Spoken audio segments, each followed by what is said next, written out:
سڵاتان لێبێم کاتتان باش بەرنامەی ڕووماڵی هەفتەتان پێشکەش دەکەم. 78 ساڵ لەمەوبەر و بە دیاریکراوی لە شانزەی ئابی 1946 پارتی دیموکراتی کوردستان لە سەردەستی بەرزانی نەمرخۆی ڕاگەیاند. دامەزراندنی پارتی لە کاتێکدا بوو کە بزوتنەوەی ڕزگاری خوازی گەلی کورد بە تایبەتی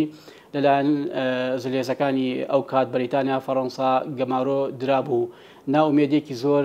دەبینرا لە نێو خەڵکی ئەو سەردەم. بەش و پارتە کوردیەکان لە ڕۆژئاوا لە ڕۆژەڵات لە ناوچەکانی دیکە چۆنەڵی پەرش و بڵاو بوون. هەموو ئەمانەوەی کرد کە بەرزانی نەمر لە ژێر چەتری کوردایەتیری ئامیان کۆکاتەوە بەرە و ئامانجێکی دیاریکرا و ئاراستەیان کات. پرسیارەکە ئەوەیە لە دوای دامەزراندنی پارتی لەو خۆناغا مێژوێدا ڕەوڕەوەی خەباتی سەردەم بەرەوکوێ هەنگاوینە ئەسڵەن بۆچی بارزانی لەو خۆناغەدا بیری لە دامەزراندنی پارتی کردەوە. هەمومان دەکەمەتەوە و وەڵامی زیاترم لەگەڵ میوانەکەم بەڕێز محەممەد شێخ سدیق کادری پێشکەوتی پارتی دەبێت کاک شێخ سپاس بۆ ئەم دەرفەتەوە بەخێر بیت.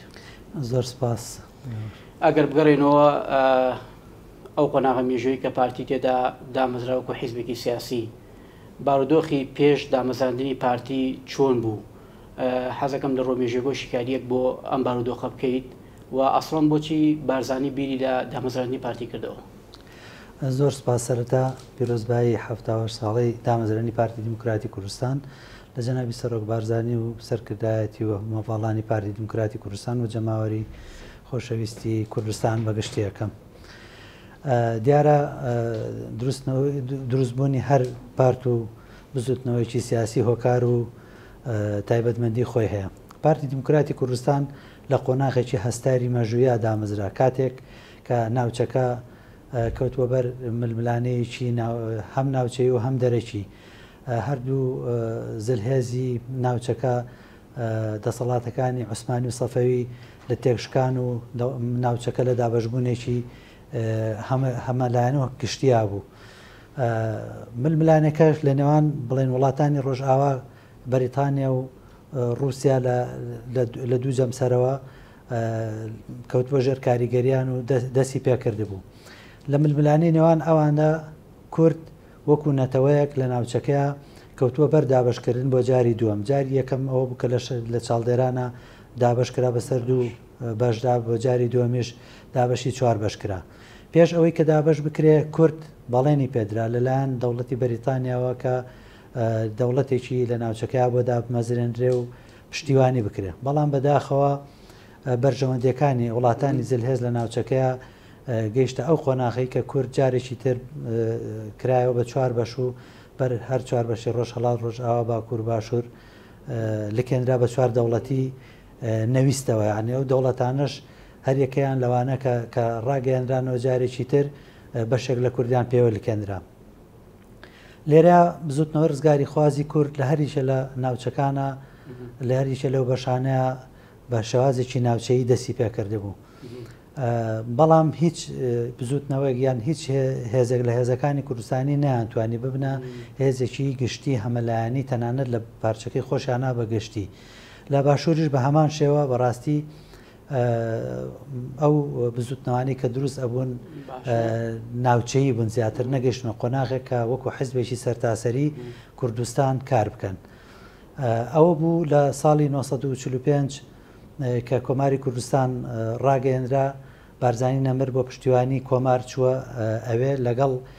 جەنابی قازی ڕەحمەتیە هاوکار و پشتیوان بوو. لەوێ بارزانی نەمر بیری لەوە کردەوە کە ئێمە لە باشووریش پێویستمان بەوە هەیە کە حیزبێکی سەرتاسەری ڕابگەێنین کە بتوانین کاریگەری لەسەر کۆی ژەماوەری کوردستان نەچێتەوە. بەدەمەواتنی کۆمار بۆ لەو قۆناغە مێژوویەدا بەدەم بانگەوازەکەی بارزانی چۆن بوو؟ کۆماری کوردستان کە بارزانی چووە ئەوێ زۆر بە گەرمی پێشوازی لێکرا لە خۆ لە هەواڵەکانی. بارزانی نەمر کرایە فەرماندەی سوپای کۆماری کوردستان لەبەر ئەوەی هێزێکی ئامادەی منەظەمی پێبوو وەتوانیتی لە کاتی هێرشەکانیش کە کرایە سەر کۆماری کوردستان بەرگرەیەکی باش بکات. بۆیە لەوێەوە بارزانی نەمر وەکو چرایەکی ڕووناکی وەکو هێزێکی گەشتبینی بۆ خەڵکی کوردستان دەستی کرد بە بیرکردنەوە و بە ئامادەکاری بۆ دروستکردنی پارتی دیموکراتی کوردستان عێراق بڵین لە عێراق. ئەوە بوو نوێنەری خۆی ناردەوە لە کوردستان لەسەر ئەو خاڵانی کە 3 خاڵی سەرەکی بوو کە کاریان لەسەر کرد. لەوێ بوون بە هۆکاری دروستبوونی پارتی دیموکراتی کوردستان. فەلسەفەی دامەزراندنی پارتی لەو قۆناغە مێژوێدا لەسەر چی بنمایە بوو؟ پارتی وەکو حزبێکی دیموکراتی بۆ ئەوەی کە بتوانێت هەموو لایەنەکان، هەموو نەتەوەکان و هەموو بیر و ڕاجیاوازەکان لە خۆی کۆ بکاتەوە، لەوێ دەستی بەکارکردن کرد. بەڵێ ئەوان کە دوو حزببوون هەبوون لە کوردستانە، هەردووچیان لەگەڵ ئەوان مفاتحی ئەوانی کرد. ئەو بۆ ئەوان بڕیاریاندا پێش 16 ئاب ئەوان خۆیان ڕاگەیان کە خۆیان حل کرد و لەگەڵ پارتی دیموکراتی کوردستانە لە کۆنگرەی یەکەمی پارتیا بوون بە پارتی دیموکراتی کورد ئەو کاتە. دواتر لەوێەوە ئیتر ڕەوڕەوەی کاری سیاسی و کاری حزبی پارتی دیموکراتی کوردستان دەستی پێکرد و یەکەم کۆنگرە جەهۆرەکەوەیە کاکشێ لە دوای دامەزراندنی پارتی ڕەوڕەوەی خەباتی سەردەم بەرەوکوێ هەنگاوینە. قۆناغەکانی بەرەو ئاراستەکردنی سیاسەتی پارتی لەسەر تاسەری کوردستانە دەستی پێکرد. یەکەم هەنگاوی بارزانی نەمر ئەوە بوو کە دوو جێگری بۆ خۆی دانا کە شەغلەتیف و لە سلێمانی و کاکەزیاد لە کۆیە. ئەم دوو کەسایەتی هەڵبژارد لەبەر ئەوەی کە ئەو وەکو بارزانیەک و ئەمانیش وەکو چۆنەڵە کۆیە کە سەر بە هەولێرە و لە سلێمانیشە لێرەوە هۆکاری کۆبوونەوەی جەماوەری پارێزگاکانی بڵێن کورد بوو لە باشووری کوردستانە و لەوێەوە بە تەواوەتی توانیان پەیوەندی بکەن لەگەڵ هەموو ئەو خەڵکە شۆڕژێر و خەڵکە خاوەن جمهورانەی کە لە کوردستانە هەبوون و توانیان هێزێکی تەنزیمی باش لەو سەردەمەیە کۆ بکەنەوە بۆ پارتی دیموکراتی کوردستان، چکە و کاتە هێزێکی ڕاگەیاندراوی سەربازی نەبوو. بارزانی نەمریش لە کۆماری کوردستان بوو. ئەو بۆ دوای ڕوخانی کۆمار جەناوی بارزانی چوەیەکێتی سۆڤێت و دواتر لە کۆنگرەکانی پارتی کە بەستران لە غیابی بارزانیشە لە کوردستان کە لە بەغدا و لە کەرکووک و لە شۆنانە بەستران، دیسانەوە بارزانی هەر وەکو سەرۆکی پارتی دیموکراتی کوردستان هەڵبژێرە تا ساڵی 58 کە دەسەڵاتی مەلیک نەما ڕووخا و کۆماریەکان کە دروست بوون. ئەو کاتە بارزانی نەمر گەڕایەوە عێراق و پێشوازێکی گەرمی لێکرا و لەوێەوە هەموو خەڵکی کوردستان بە ئومێدێکی ترەوە بە ڕوحێتێکی بەهێزتری شۆڕژگێڕیەوە ڕۆیان کردەوە بارزانی و لە بارزانی نەمر کۆبوونەوە و توانیان پارتی دیموکراتی کوردستان بکەنە پارتێکی سەر. بەشدار بوون لە دامەزراندنی پارتی یان ئەو مەسو ئامانجەی کە بەرزانی هەیبوو توانی بەدیبهێنێ هەموو لە چوارچێوەی پارتیدا کۆ بکاتەوە. پارتی دیموکراتی کوردستان کە دامەزرا وردەوەرە دەستی کرد بە دروستکردنی ڕێکخراوە جەماوەری پیشەیەکانیشی. لێرەیە توانیتی کۆنتاکتێکی تەواو لەگەڵ هەموو چین و توێژەکانە ببەستێ، جگە لەوەی کە وەکو ڕێخستنی سیاسی کاریەکرد و ڕێخستنە جەماوەری پیشەیەکانیشی لە خۆی کۆ کرد بۆ لە دروستکردنی یەکێتی قوتابیان و لاوان یەکێتی ئافرەتان و بە جۆرە لە جۆرەکانیش لەگەڵ سندیکا و کۆمەڵەکانیشە پەیوەندیان دروست کرد بوو هەبوون.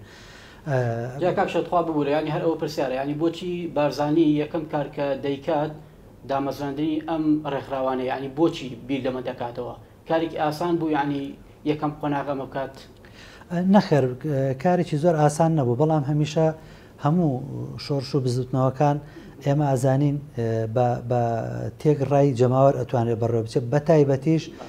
قوتابیان و لاوانکار وەکو بارزانی نەمر ناوی لێنان قوتابیان سەری ڕمن لاوان شوورەی پۆڵاینن، ئەمە خۆی لە خۆیان گڕوتین و هێزی شۆڕژگێڕیە. بۆیە قوتابیان و لاوان دوو شەریحەی زۆر گرنگن کە هەمیشە قوتابخانەی پێگەیاندنی کادری سەرکردە بوون بۆ حەزب. ئەوە یەکێتی ئافرەتانیش بە هەمان شێوە ئەوانیش لە تێکەڵبوون لەگەڵ ئافرەتانی کوردستان لە هۆشیارکردنەوە لە هاتنە پێشەوەیان ئەوەی کە ئابینین یەکەم ئافرەت کە لە سەرکردایەتی حزبی کوردیا دروست بووە، ناو پارتی دیموکراتی کوردستان دروست بووە. دواتریش ئێستا ئابینین ناو سەرکردایەتی پارتی بە ڕێژێکی بەرچاو کادری سەرکردەی ئافرەتی تایە و سەرکردایەتی و مەکتەبی سیاسێکی گەنجی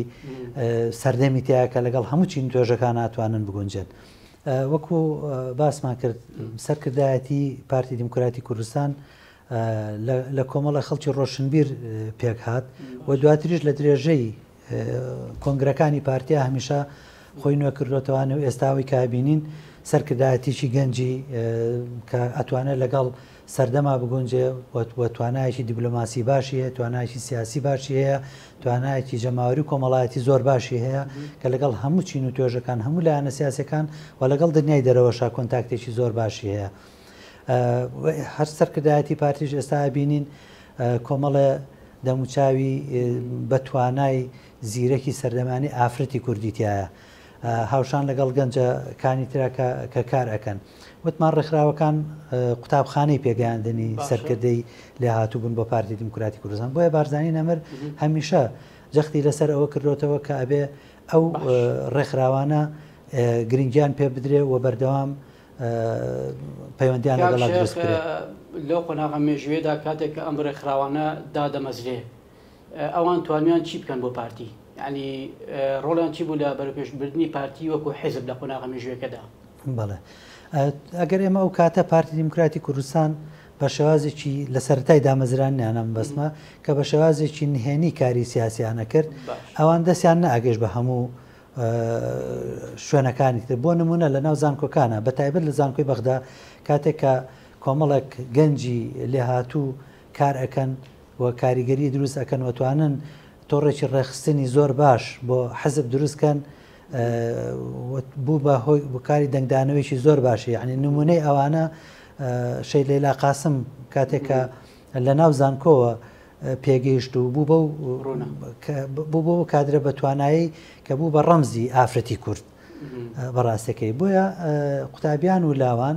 بۆ دروستکردنی تۆڕی ڕێخستنی نهێنی پارتی کاریگەریکی یەکجار زۆریان هەبووە. دەنگی پارتیان ئەگەیاندا هەموو چین و توێژەکان و ناو هەموو ماڵەکانی کوردستان بەپێی پەیوەندیەکانی خۆیان کە لەگەڵیان هەبوو بەپێی ئەو شێوازی گەیاندنەی کە لەو سەردەمەیە هەبوو. و ئەوشمان بیر نەچێ هەر پارتی دیموکراتی کوردستان کە دروست بوو ڕاستە خۆش گرنگیە بە ڕاگەیاندن، گرنگیدا بە ڕۆژنامە و بە گۆڤارەکان بنووسین. دواتریش لە سەرەتای شۆڕشی ئەیلولا ڕادیۆشی دروست کرد و دایمەزران بە ئەوەی کە دەنگی بگا بە هەموو خەڵکی کوردستان و بە دنیای دەرەوەش. باش کەواتە پارتی کەی قۆناغی چەکداری دەست پێ کرد دژی ڕژێمی ئەو کاتی بەعەس لە دوای تۆکمەبوونی لە ڕووی ئیداری و کارگەڕی و حیزبیەوەکەوە بەڕێزت ئاماژێکی باشت پێە. ئەو کاتەکەی بوو کە بە دیاریکراوی بەرزانی ینی چۆنەڵی شۆڕشی ڕاگەیان دژی ڕژێمەکانی ئەو کاتی عێراق و توانی سەرکەوتوو بێ لەمەدا؟ بەڵێ ئێمە ئەزانین پێشەوەی کە پارتی دیموکراتی کوردستانیش دامەزرێ بارزانی نەمەر قیادەی بزوتنەوە و ڕاپەڕینەکانی بارزانی کردووە. هەمیشە لە بارزان هێزی چەکداری هەبوو بۆ ڕوبەڕووبوونەوە. هەر ئەو هێزە چەکداریش بە کاتی خۆی کە بە هاوکاری مەلیکی کوردستان هاتن بەرەو سلێمانی بۆی کە پشتیوانی بکەن. ئەم هێزە ڕوحەتی هێزەکە هەر هەبوو. ناو بە ناویش چەند جارێک وەکو ڕێکخراو نەبوو نەخێر، بەڵام لە مدەی دامزرانی پارتی هەتاکو شۆڕشی چواردی تەمموز کە دەسەڵاتی مەلیک نەما و دەسەڵاتی کۆماریەکان هاتن چەند جار هێرش کراوەتە سەر بارزان و شوێنەکانی کوردستانی. هەمیشە ڕوبەڕووبوونەوە هەر هەبوو، بەردەوام بەرەنگاریەکان هەبووە. ڕاستە کە بارزانی نەمر لە یەکێتی سۆڤێت بوو، بەڵام بەشی خۆی ئەو جموزوڵ و چالاکیانیان هەر هەبووە. بۆیە کاتێکە عەبدولکەریم قاسم لەگەڵ بارزانی نەمر کە ئەو وعد و بەڵێنانەی پێیدا بوو جێبەجێی نەکردن و هێزی سەربازی عێراقی خستەوە سەر پێی خۆی، بەردەوام لە پەشیمانبوونەوەیە بوو و بەهانەیان ئەگەر لە گفتوگۆکانە بە کورد. بۆیە جەناوی بارزانی کە لەگەڵ کۆمەڵێک لە وجەهای کوردستانی ئەو کاتە ئەو خەڵکانی کە خاوەنی پێگە و کەسایەتی و خاوەنی کۆمەڵێک هێز بوون وەکو جەماوەری خۆیان لەگەڵ ئەوانە کۆبەوە و زۆربەی ئەو خەڵکانی کە ئەو کاتە ئامادە بوون بەڵێنیاندا بە جەناوی بارزانی کە ئێمە پێویستە شۆڕش هەڵگیرسێنین و بەرەنگاری ڕژێم ببینەوە. و یەکەم شەڕیش کە دروست بوو هەم لە بادینان و هەم لە دەربەندی بازیان کە دروست بوو لە 11 ئەیلولی 1960 کە دروست بوو ئەوە بوو ئەمە کۆمەڵێک شەهیدماندا و ڕوبەڕووبوونەوەیکی زۆر باشیش دەستی پێکرد لە بەرامبەر ڕژێمی ئەو کاتەیە. لەوێوە شۆڕشی ئەیلول دەستی پێکرد و بە هێزێکی چەکداری و شۆڕشێکی چەکداری کە لە ماوەیەکی زۆر کەمە بوو بە شۆڕشێکی سەرتاسەری وەکو هێزی چەکداری. شۆڕشەکە توانی جۆرێک لە قەناعەت لە لە بەرامبەر ڕژێمی بەعسی ئەو کات دروست بکات کە بوونە بەشێک لە داواکاریەکانی کورد وەکو قۆناغێکی مێژووی لەو قۆناغدا جێبەجێ بکات، یعنی ئەمە ڕۆڵی هەبوو لەوە؟ بەتەکید هێزەکە هەمیشە هێزی پێشمەرگەی کوردستان بەڕابەتی بارزانانی نەمر قۆناغ بە قۆناغ ینی لە سەرکەوتن نابوون. هێزەکانی عێراقیان ناچاری کۆمەڵێکشت کرد، هەتا دەوڵەتی عێراقی هەریەک لەو قۆناغانەیە کە چەند جارێک ئینقلابی تیا ڕوویە، هەم بەسەر عەبدولکەریم قاسم و عەبدولسەلام عارف و عەبدوڕەحمان و هەموو ئەوانەی کە هاتن بەعسیەکانیشەوە دوایی کە ئینقلابیان کرد، هەموو ئەوانە لە قۆناغە جیاجیاکانە داوای مفاوەزەیان کردەوە، گفتوگویان کردەوە لەگەڵ شۆڕشە، بەڵام دوجار لە گفتوگۆکانیانە ڕاستگۆ نەبوون و دیسان و جارێکتر هێرشیان کردێتەوە و دەستکەوتیش هەبووە لە شۆڕشی ئەیلولا. بەڕاستی دەستکەوتەکان یەکێ لەوانە کاتی خۆی کە ڕژێمی ئەو کاتەی ناچار کرد بڵێ کورد و عەرەب براو هاوبەشن لەم خاکەیە، ئەمە یەکەم دەستکەوت بوو کە دروست بوو. کەواتە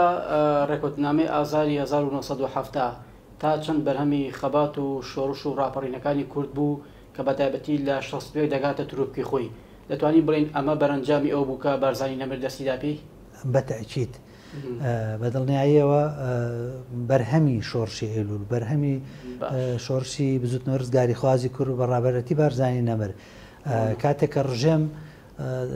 دەسەڵاتی ئەوەی نەمازانیتی کە ناتوانێت بە شەڕ سەرکەوتوو بێ گفتوگۆ کرا، لە گفتوگۆکانی شاگەیشتناوە ئەنجامە، ینی بە وەفدی مەفاوەزەی هەردوو لە چەند جارێ عنی وەفدی پارتی سەردانی بەغدای کردەوە بە چەند ماوە ماونەتەوە بۆ گفتوگۆکردن، هەروەها ئەو کاتە قیادەی ڕژێم هەتا سەدام حوسێن خۆی چووەتە ناوپردان و سەردانی جەنابی بارزانی نەمری کردو و لەوێ گفتوگۆیان کردو لەسەر ئەو بابەتانە. چەندین پیلانیان جێڕا لە دژی بارزانی نەمر و بە موعجزە ڕزگاریە و بۆ نمونە تەقینەوەی ئەو مامۆستا ئاینەکانی کە کەناریان بە ناوی مامۆستای ئاینەوە کە مامۆستای ئاینی نەبوون. وەڵا ئەوەش یعنی یەکێکە لە ئینقلابەکان کە کرا بەسەر شۆڕشە، بەڵام سەرکەوتوو نەبوون و بارزانی نەمریش ڕزگاری بوو. بە تەئکید ڕێکەوتنامەی ئازاری 1970 بەرهەمی سەرکەوتنی شۆڕشی ئەیلول بوو، بەرهەمی سەرکەوتنی پارتی دیموکراتی کوردستان بوو. باش لە دوای 1970 جارێکی دیکە بزوتنەوەی ڕزگاری خوازی گەلی کورد شۆڕش و ڕاپەڕین دژی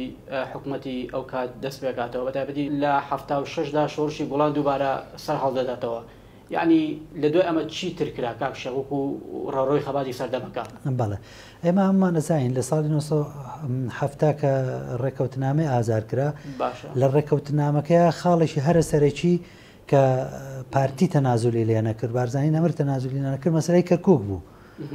لەسەر مەسەلەی کەرکووک یعنی هەموو ئەو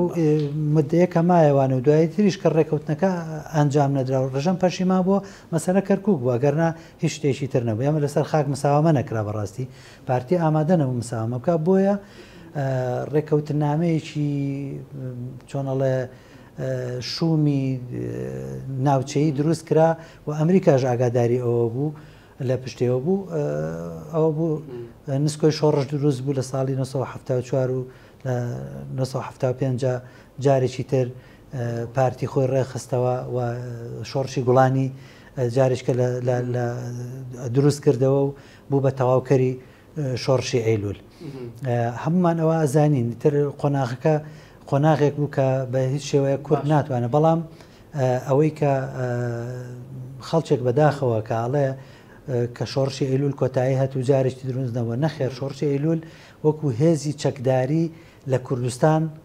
کوردستان وەکو هێزێکی چەکداری حزوری نەما، بەڵام لەسەر سنوور ئەو هێزە هەرما بوو و ئەو ڕحێتە هەرما بوو، ئەو سەرکردایەتی هەرما بوو، جارێکی خۆی ڕاگەیاندەوە کە لە 74 ڕوویدا تاکتیکێکی سەربازی بوو بۆ قۆناغێکی دیاری کراوە. بە تەئکید ئێمە لەبەرەوەی پلانێکی نێودەوڵەتی هەبوو، هەمومان نەزانین هێزی کوردستان توانای ئەوەی نەبوو ڕوبەڕووی ئەو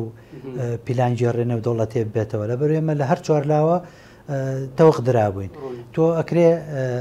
شۆڕش دروست بکەیتەوە جاری تر، بەڵام کاتێک کە هەموو خەڵکەکەت کردە قوربانی ناتوانانی هەستانەوەیەک دروستکەی. بەڵام ئێمە بەو تاکتیکە کە کرا جارێکی تر پارتی دروست بۆ جارێکی تر شۆڕشی گوڵان خۆی ڕاگەیاندەوە بووە بە تەواوکەری شۆڕشی ئەیلول و من هەموو جارە ئەڵەم ئەو گوڵی گوڵان یای لە یەخەی شۆڕشی ئەیلول دیسانەوە پارتی دیموکراتی کوردستانی هێناوە سەر ساحەکە و کردیەوە بە هێزی یەکەم و ڕکابەر و ململانەکە لەگەڵ ڕژێمی پرسیارێکی جەوهریە بوو من کەواتە لە ڕووی فۆرم و ناوەڕۆکەوە ئەگەر جیاوازێک بکەین لە نێوان شۆڕشی گوڵان و ئەیلول لەو دوو قۆناغە مێژوێدا جیاوازەکە چییە؟ جیاوازەکە ئەوەیە شۆڕشی ئەیلول شۆڕشێکی چۆنەڵە درێژترین شۆڕش بووە لە ناوچەکەیە کە دروست بووە بەڵام کاتێک ئێمە شۆڕشی گوڵان دروست ئەبێتەوانێ هێزی تری سیاسیش دروست ئەبێ تۆ ئەکەویتە ململانەیەکەوە لەگەڵ کۆمەڵێک هێزی ترایە عنی جگە لە ئێمە هێزە سەرچەکە کە ڕژێمی ئەو کاتێ بە عەز بوو ئێمە هێزی تریش دروست بوو ململانەی کردین شەڕی پێ فرۆشتین بە پارتی بوو ئەتوانین بڵین براوە بوو لە هەموو ئەوانەیە چکە پارتی لە زۆر شوێنە خۆی پاراستووە ڕێگەی نەیاوە کە خوێن بڕژێ لە زۆر شوێنیشتا ناچار کراوە کە بەرگری لە خۆی بکە لە هەموو قۆناغەکانە بە جۆرە لە جۆرەکان کاری کردووە و بە تەئکیدیش سەرکەوتووە چونکە هەمیشە پارتی لە کاتی شەڕیشە لە کاتی خوێن ڕژانیشە کە بەداخەوە لە کوردستانە هەبوو هەمیشە دەستی ئاشتی کراوە بووە ویستێتی کە ئەو قۆناغە تێپەڕێ و ئێمە ئاشتی دروستکەین ئەوەش بوو لە ساڵی 1976 لەسەر دەستی شەهیدی سەرکردە کاک ئیدریسی جوانەمەرگ بەرەی کوردستانی دروست کرا یعنی کاک ئیدریس بوو بە ئەندازیاری بەرەی کوردستانی لەوێەوە جارێکی تر پارتی دیموکراتی کوردستان لەگەڵ هەموو هێزە سیاسەکانی لەسەر تاسەری کوردستانە بوونی خۆی هەبوو و جەماوەری خۆی هەبوو ئەو جەماوەری کە لە شۆڕشی ئەیلولەوە هەیبوو ئەتوانین بڵێن بە شێوازە لە شێوازەکان پارێزرا و بوو پاراستە بووی لە ڕێگەی ڕێخستنانی هێنەکانی خۆیەوە هەتاوەکو ئەو کاتی کە هاتەوە ناو تەواوی ساحەکە بەگشتی و ئەگەر بێت و قۆناغی ئەنفال و جینۆساید نەبووە ئەتوانم بڵێم کوردستان ڕەنگە هەنی شێوازێکی تر لە ئازادی بەخۆیەوە ئابینی لەسەر دەستی هێزی پێشمەرگی کوردستان لە سەردەستی بەرەی کوردستانی ئەتوانرا چەند شوێنێک ڕزگار بکرێت دامەزراندنی یەکەم پەرلەمان و حکوومەت ئێرەم لە 91 تا چەند بەرهەم و خەوڵ و کۆششی بەرەی کوردستانی بوو و پێشتریش بەرهەمی هەموو ئەو شۆڕشانە بوو کە بە قۆناغبەندی بەڕێزت یعنی بەسکێچێکی جوان باست کرد کەواتە دەتوانانی هەموو ئەمانە لە بەرەی کوردستانیدا جۆرێک لە پێکەوە سازان هەبوو بۆ ئەوی کە دوجار لە چوارچێوەی حکومڕانی بابەتی پەرلەمانیدا خۆی نمایشکات بەڵێ ئازانین ئەوەی کە لە دوای ساڵی 92 دوای ڕاپەڕێن ڕژێمی بەعەس ئیدارەی خۆی سەحب کردەوە ئەوەی کە هەبوو هیچ هاوکارێکی نەما بۆ بڕێوەبردن لە ناوچەکە بۆیە بەرەی کوردستانی کە ئەو کاتە هێزێکی تۆکمەی یەکگرتوو بوو بە یەکەوە کاری ئەکرد توانرا بڕیار بدرێ و لەسەر بانگەوازی جەنابی سەرۆک بارزانی کە لە کۆیە لە کۆڕێکی جەماوەریە بانگەسی ئەوەی کرد کە ئێمە پێویستە دەسەڵاتی دامەزراوەیی بۆ کوردستان دروستکەین بۆ هەرێمی کوردستان و ئیدارە بخێنەوە سەر پێی خۆی و کاری خۆی بکە لەوێەوە دەستکرا بە ئامادەسازی بۆ دروستکردنی بۆ هەڵبژاردننی پەرلەمان و دروستکردنی یەکەم کابینەی حکوومەتی هەرێمی کوردستان و خۆشبەختانە زۆریش سەرکەوتوو بوو کارێکی زۆر باش کرا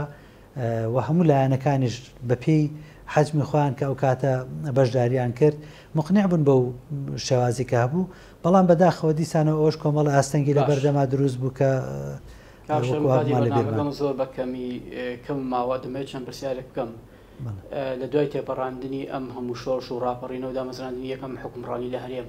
توانیمانە پارێزگاری لەم دەستکەوتانە بۆ خۆی بکەین بە هەموو حزب و ڕنگ و دەنگ و جیاوازەکانەوە ئێمە هەمومان نەزانین کە ململانەیەشی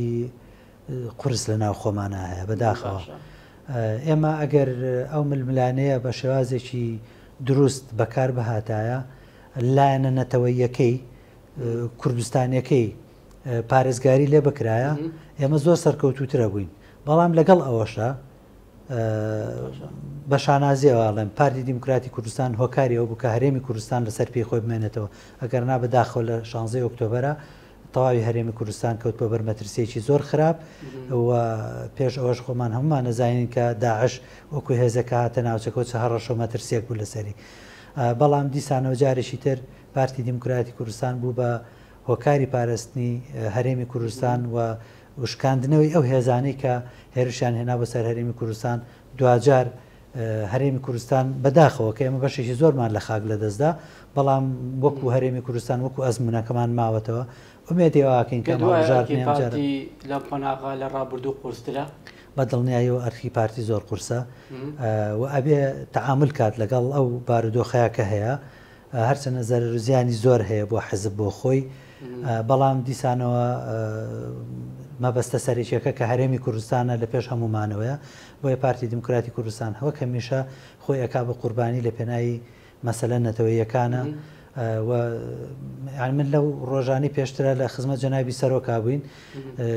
هەنی شتێکی وت پەیامێکی وت زۆر جوان وتی دڵنیا بن لەوەی ئەگەر ئێمە قەناعەتی کولیمان هەبێ بەوەی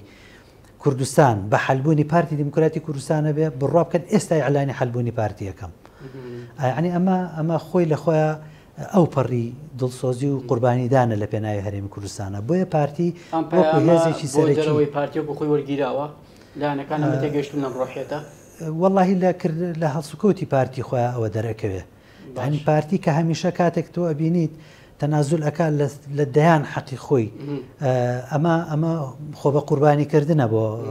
قەزیێنەتەوەیەکە بۆ بەرژەوەندێ گشتێکە بۆیە پارتی پۆست و پلەپایی ئەوەندە بەلاوە مهمنی ئەوەندەی کە پاراستنی هەرێمی کوردستان و قەواری هەرێمی کوردستانی بەلاوە گرنگە مانەوەی هەرێمی کوردستانی بەلاوە گرنگە بۆیە ئێمە هەمیشە قوربانی لە پێناوی ئەوە یادەین بۆیە هەموو کاتیشیش ئەوە ئەڵێن هەر کاتێ پارتی بەهێز بێ کوردستان بەهێزە باش هاوشانی ئەمە بۆ بابەتی گۆڕانکاری لە فۆرمی حیزبایەتی ئێستا حتمما گۆڕاوە لە تەواوی دنیا پارتی چۆن خۆی دەگونجێنە لەگەڵ ئەم گۆڕانکاری نوێیانەدا یعنی ئەوەی لە چوارچەوەی فۆرمی حیزبایەتیدا پێت وایە مانەوەی پارتی لە دوای ئەم مێژووە دوور و درێژە بەم شێوەی بەم بەهێزەیە هی ئەوەیە کە قۆناغ بە قۆناغ ئەبدێت و گۆڕانکاری کردووە یا چی؟ بەڵێ پارتی دموکراتی کوردستان بەردەوام لە مێژووی تەمەنی خۆیان کۆنگرێ بەستۆ بۆ نوێبوونەوە هەموو کاتێژە لە نوێبوونەوە خوێنی نوێ و هێزی نوێ هاتوۆتە ناو پارتیە و ناو سەرکردایەتی پارتیەوە بۆیە ئەم هێزە نوێیە کە لە قیادەی پارتیایە هەمیشە تواناکانی بەرنمەکانی خۆی پەخش ئەکاتەوە بۆ بنکەکانی خوارەوە بۆ ئەوی کە پیادەی بکات و لەسەر ئەو نەهجە بڕواکە لەگەڵ قۆناغەکانی سەردەما ئەگونجێ و ئەتوانێت کاری لەسەر بکە بۆیە ئێستا پارتی وەکو هێزێکی گەنجی نوێ لەسەر پێی خۆی وەستاوە وەکو ئەو هێزە وەکو ئەو هێزی پێشمەرگە گەنجەی کە لە سەنگەرەکانی بەرگریایە پارتی هەمیشە وەکو هێزێک لە سەنگەری دیبلۆماسیەتە لە سەنگەری جەماوەرە لە سەنگەری بارودۆخی کۆمەڵایەتی و ئابووریشایە بۆیە پارتی هەمیشە بە گەنجی ماوەت و هەر بە گەنجی ژەمێنێتەوە. زۆر سپاس بۆ بەڕێز محەممەد شێخ سدیق کادری پێشکەوتوی پارتی دموکراتی کوردستان سپاس بۆ ئەم دەرفەتە دووبارە بەخێربێت. زۆر سپاس بێەوەش بینەرانی بەڕێز و خۆشەوی ساتەوەرێکی دیکۆ بەنامێکی دیکە خواتان لەگەڵ.